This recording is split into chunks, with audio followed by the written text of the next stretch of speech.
Hello everyone, welcome to the tutorial for our finale for the big wedding dance of Joel and Swana. I don't think I named any of that correctly, but you get the idea. This is the finale and everyone's involved, meaning young, old, middle-aged, fully able, disabled, anyone, just everyone. It's a big celebration. You've all been asked to dance in your own groups because Joel and Swana love you guys so much. And they would obviously love it if you join this finale as well.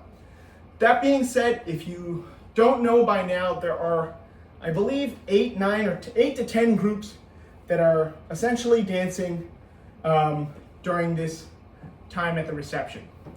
So the dance floor is going to be a little crowded. I'm not going to have a crazy formation. All I'm going to ask is that everyone create equal and gigantic rows. We can go over this once during our rehearsal dinner, so just people are clear on where we're supposed to be. But essentially, it's just going to be rows. We're not going to be moving super crazy. And I also will encourage those of us that feel they're a little more able to dance well and lead to be in one of the first few rows. And the reason I say that is because a lot of us, I know, are under a lot of pressure because we got to learn all these other dances. So for those of us that are able to pick up on this stuff quicker, it would be great if you can be in the front so that those of us in the back can also just watch you and pick it up as well. That would be really great. Anyway, the song that we have selected is a mix of Basie Girl and Fire Burning by Sean Kingston. And the way that this is going to work is essentially you're going to hear a record scratch right after the groomsmen do their dance. You're going to hear a record scratch. And then the song's going to begin playing. However, we don't dance immediately. We actually have about 15 seconds where the song is fading until we actually need to start our dance. The reason that I'm fading to become louder until we start our dance. The reason that I've done that is because there's so many of us, I want to make sure that there's ample amount of time for us all to get on stage, into position, and then we're ready to go to begin our dance.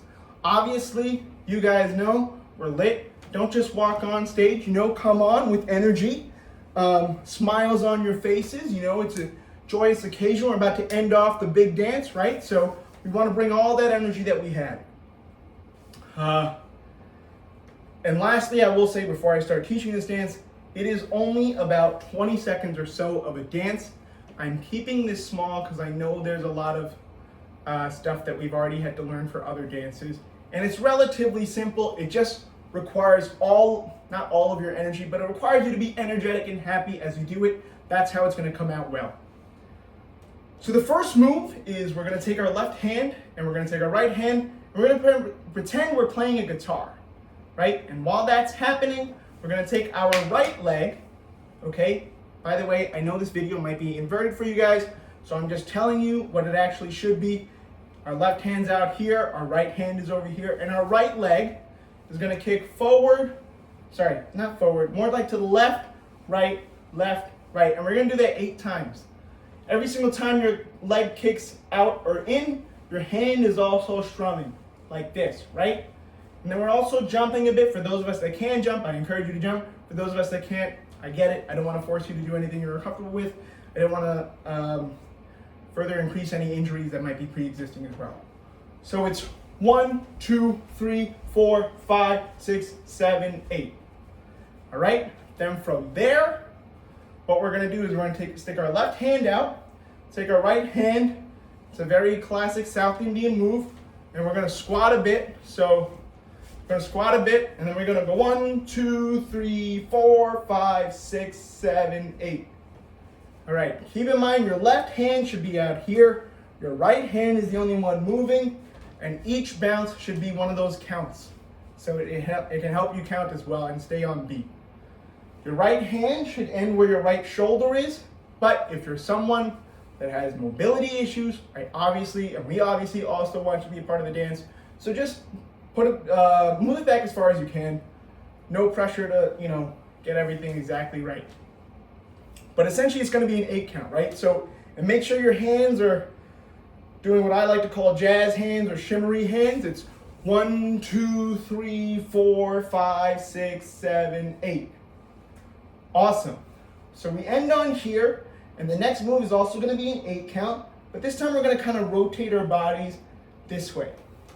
So what's going to happen is rather than shaking our hands, we're going to raise our shoulders. So it's going to go 1, 2, 3, 4, 5, 6, 7, 8. So notice how my left hand, which started from here, is now down here, and my right hand, which was back here, went down and up and is now here.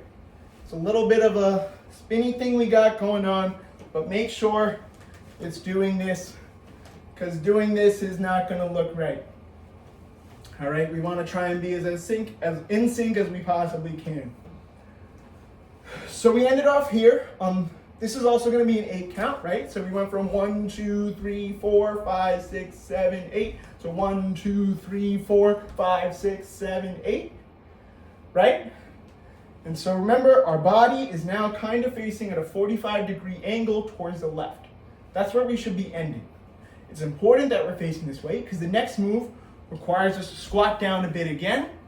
We're going to take both of our hands, put them in an L shape, right? Classic Indian move. We're going to raise our shoulders too, and we're going to span from left to right. Pretend we're taking pictures with each shoulder shrug, right? And it should be 8 of them as well. So it's very easy to remember. A lot of these moves are 8s. Actually, after this, we get into a 4 count, but I'll explain it in a second. But I promise you, very, very easy. It's 1, 2, 3, 4, 5, 6, 7, 8. Got it? All right. Now that we've ended from here, we straighten ourselves up again a bit. Obviously, keep yourself loose. Don't be rigid. What we're going to do is we're going to lift our left leg, and we're going to pretend like, well, in the song he says fire burning, so I just pretended like we're spreading, getting blessings from the fire. I don't know, something like that. So it's 1, 2, 3, 4. It's just 4, sorry. And keep in mind, we're starting on our right, but our left leg is being raised. So it's 1, 2, 3, 4. Fantastic, you're doing a great job so far. All right, our next and final move, believe it or not, our final move is what I like to call the chicken wing. Very, very simple. It's, we've ended our move here. We're back to being straight. And then we go 1, 2, 3, 4. Got it? So on each count, there should be a double. Maybe I should count it to 8, even though it's not actually 2 full bars. But it's 1, 2, 3, 4, 5, 6, 7, 8. Believe it or not, that's the end of our dance. I will be speaking with Joel and Swana personally as to whether or not they would like to join the beginning of this dance or whether they would like us to grab them from their seats, and then we circle around them and we just party hard.